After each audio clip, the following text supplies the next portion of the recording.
સુરેન્દ્રનગરના દસાડાની અંદર નગરપાલિકાના સદસ્ય દ્વારા રાજીનામું આપી દેવામાં આવ્યું છે। પોતાનું રાજીનામું તેઓએ ધર્યું છે। સુરેન્દ્રનગરથી આ સમાચાર છે, જેમાં પાટડી નગરપાલિકાના સદસ્યોએ રાજીનામું આપ્યું છે, જેમાં વોર્ડ નંબર 1ના ભાજપના મહિલા સદસ્ય દ્વારા રાજીનામું આપવામાં આવ્યું છે। શહેર ભાજપમાં રજૂઆત તેઓની ન સાંભળતા હોવાનું તેમના દ્વારા આક્ષેપ કરવામાં આવ્યો છે અને તેને પગલે જ તેમના દ્વારા રાજીનામું સોંપવામાં આવ્યું છે। કોઈપણ પ્રકારના પ્રશ્નો તેઓને પૂછવામાં નથી આવતા અને તેઓનું કોઈ સાંભળતા નથી, તે પ્રકારની દલીલો તેમના દ્વારા કરવામાં આવી છે।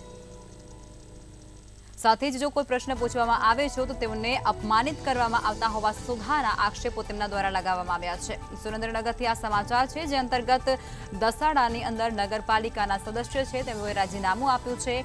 પાટડી નગરપાલિકાના સદસ્ય છે તેમના દ્વારા રાજીનામું ધરી દેવામાં આવ્યું છે અને કારણ દર્શાવતા તેઓ જણાવી રહ્યા છે કે શહેર ભાજપમાં રજૂઆત અમારી નથી સાંભળવામાં આવતી અને જો કોઈપણ પ્રકારનો પ્રશ્ન કરવામાં આવે છે તો અમને અપમાનિત કરવામાં આવે છે। આ પ્રકારના આક્ષેપો પણ તેઓ લગાવી રહ્યા છે। વોર્ડ નંબર 1ના ભાજપના મહિલા સદસ્ય છે, તેમણે અત્યારે રાજીનામું આપી દીધું છે। પાટડી નગરપાલિકાના સદસ્ય દ્વારા રાજીનામું આપવામાં આવ્યું છે અને તેના પાછળના કારણ પણ તેઓએ જણાવ્યા છે।